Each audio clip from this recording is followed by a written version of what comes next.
What's up, everybody? Welcome to Keeping It Real.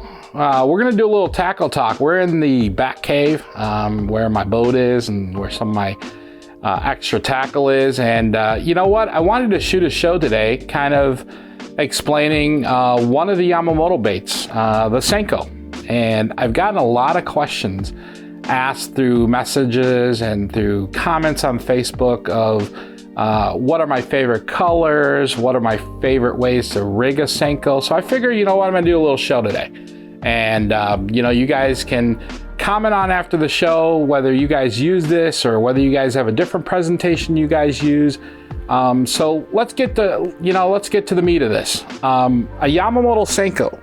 I think, you know, everybody's heard of this. It is probably one of the mostly wide used bait in bass fishing. All right. And hands down, it catches fish, period.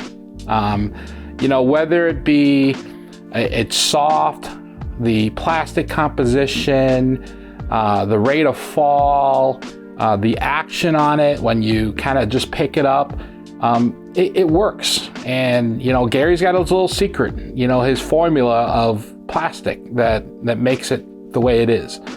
And so let's go through some of the ways that, you know, I like to rig it. And, you know, hopefully you guys can pick up another tactic, or, you know, these are some of the basic tactics. So let's get right to it. I'm going to start out with probably one of the most widely practiced use of the Senko, which is the wacky rig. And this is the wacky rig, and it's basically, this is a weighted wacky rig. The hook and the jig is made by VMC. And here's the packaging, and there's different brands you can use. I just prefer this one. You know, one of my buddies, Opie, uses this one a lot, and we talk about it, but this is a VMC wacky rig, weighted, and you can use 1/16, 1/32, 1/8. You know, the only time I use 1/8 is I'm fishing a little deeper water. But I like 1/16 a lot. It's very versatile. You can get it into some shallow water and some deep. One of the things I learned from Gary is not to be in a hurry to get the bait down on the bottom. You know, I always, he tells me, he's like, why are you such in a hurry to get that bait on the bottom? The fish aren't always on the bottom. The fish are in the middle, on top, wherever. So you want the bait to kind of get down there. And, you know, weightless is another wacky rig that I like to use. And so if I'm fishing shallow, a lot of times I'll go to a weightless wacky rig worm. And so here's an example of the hook I'll use if I go weightless. I'll use an owner, a size 1, and that's what it looks like. And I'll just rig it wacky style, pull up the hook here. And this is just a 1 size hook. And basically, you know, a wacky rig is just hook it right in the middle. Some people like to use an O-ring, and you know, I don't. I will, but it's just more time. And so that's essentially the basic of a wacky rig. All right, it has that little action.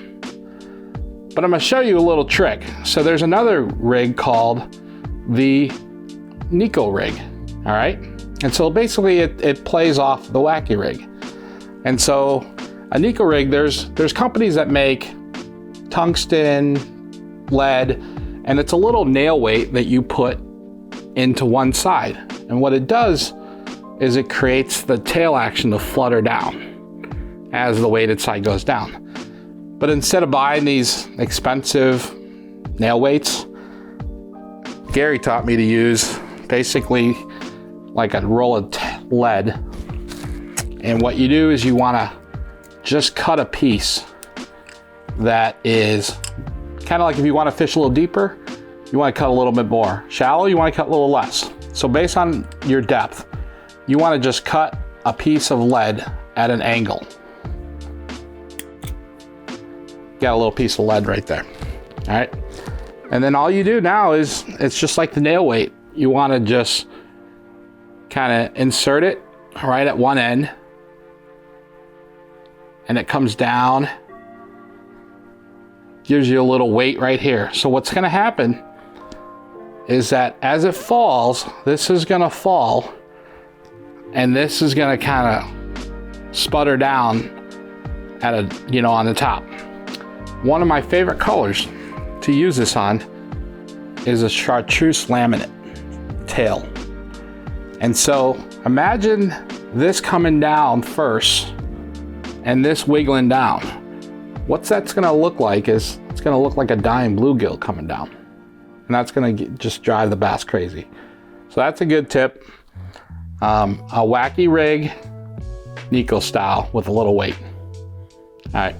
And so I always have a wacky rig on my boat at all times. And it's on my deck. It's one of my favorite setups. And, I throw it on a St. Croix plastic wacky. They have a wacky style tournament legend rod. And it is a 6/8 medium extra fast. And I just throw it on a Shimano CI4. I'm usually throwing on 20-pound braid, Seagar, Smackdown, and I got like a 10-pound Invisex leader on it. Reason I throw Invisex leader, it's just it's probably one of the best fluorocarbon out there. It's strong, it's durable, and if you fish a lot of rock areas that are sharp, I would use a Brazex. That gives you a little bit more abrasion resistant, so I'd give that a try.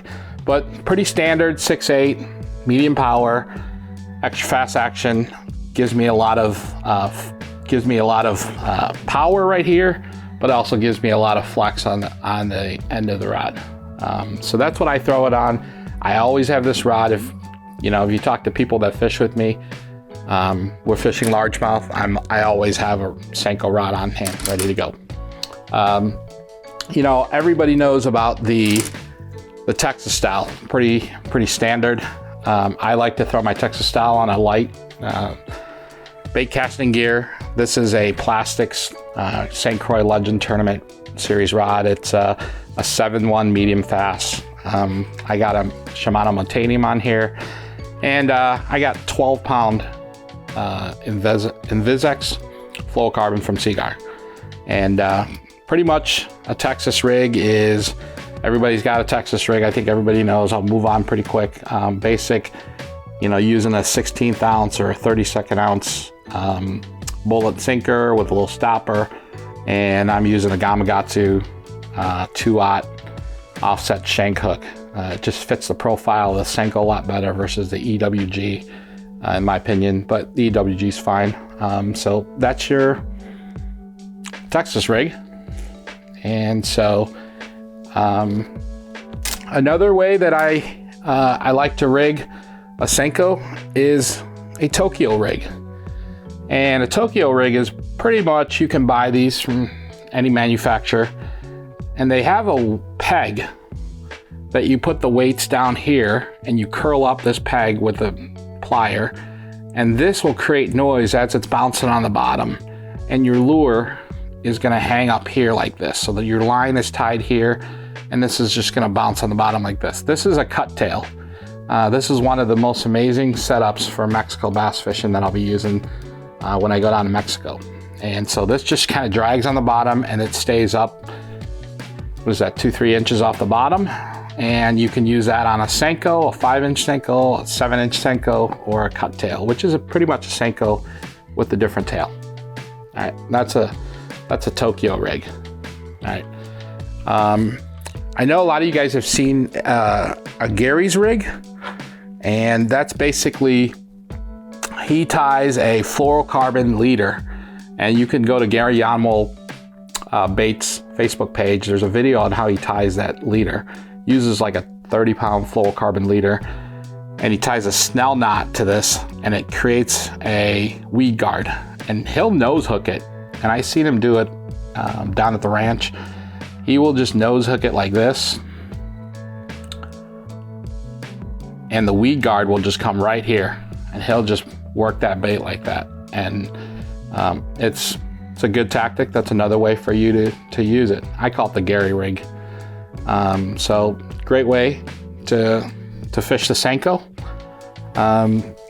And lastly, but not least, another way that I like to fish the Senko is, it's called a money jig. And these are made by Outcast, and they come in different sizes. You can go from a 32nd to a 3/32nd to a 16th, depending on how deep you're fishing. And if you look at it, that thing fits a Senko perfectly. And this thing is great to flip docks, to fish cover, and it's got a little weight to it. And man, this thing is a killer jig. So check out the money jig from Outcast, and that's another great way. And again, you can throw this on a 6'8", 6'10", 7 foot. I would stick to a medium and go to a fast or an extra fast action rod. You know, let's go over through. So those are the ways that you want to rig a Senko. And you know, if you guys got any questions, you know, comment on the video, and I'll try to answer them as best as I can. And subscribe to the channel, guys. You know, we're gonna have a lot more great content. You know, a lot of bass fishing from all over the country, and we'll try to do these tackle talks to give you an idea how I rig stuff. But I wanted to go through some of the colors that I use for Senkos and plastics. I was one of those guys that carried, oh man, I carried like 25 different colors of Senkos and different products. You can see on my wall, I got tons of colors. And basically what I've learned is I've narrowed it down to 5 or 6 different colors. You know, one of my go-to mainstays is a black and blue. Black and blue is great for dirty stained water. And if I see dirty stained water, I'm throwing a black and blue Senko. If I'm at a natural color lake, very clear, I'm gonna throw a natural color, like a watermelon, green pumpkin. That's a very natural color, all right? And now you can get into some different colors where, you know, a baby bass is kind of like a watermelon, light watermelon color. That's a great color to use. And then this is a watermelon that has a chartreuse tip that gives it a distinctive, more of a bluegill profile. So this is another great color. A pond killer for me, a bait that I use only for ponds really, is like a green and a white laminate. This is probably one of the best baits for pond hopping if you're gonna use a Senko. And another color I like is this laminate with a chartreuse laminate. And that's pretty much the colors I use for Senkos that I carry. I stopped carrying 20 colors. I carry 5, 6 colors that I like the most. And to be honest with you, when I carry 20 colors, I never use like 15 of them. So try to simplify your tackle as much as you can. And so that will help you out. And then we've talked about the colors I like. We've talked about the rod, the reel, the line. You know, one of the things I also learned from Gary is not to set the hook really fast when you're fishing the Senko. The fish will, based on the salt content and the composition of the plastic, when the fish bite this, they're gonna hold this longer, all right? So when you get a hit and you feel it, don't be real fast and set the hook and pull his hook out of his mouth.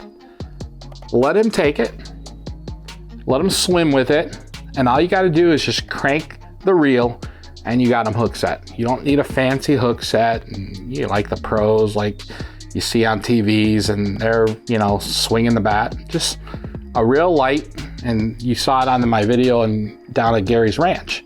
You see him, all he's doing is he feels the bite, he lets him take it, and then he just kind of reels the slack, and that fish will just, you know, will just get caught with that in his mouth. And it, you know, he's not swallowing it or anything. So, you know, try that out. You know, don't set the hook real fast, and let the fish take the bait, let him swim off with a little bit.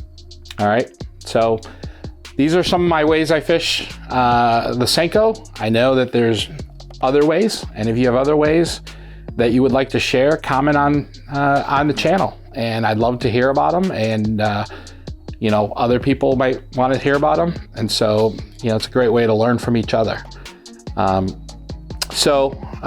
Just a little quick video on the Senko. I hope you guys enjoyed it. I hope it was helpful to some of you. Maybe this is a boring video to some of you that already fished the Senko in many ways. But I appreciate you turning in, and you know, click the thumbs up button and like the channel, and hopefully we'll have a lot more content for you guys. And if you guys want to see something, whether I use a certain presentation of a bait or something, comment and message me, and then we'll shoot a video on it. All right, thank you for joining in, guys, and hope you guys stay warm this winter and have a great season next season.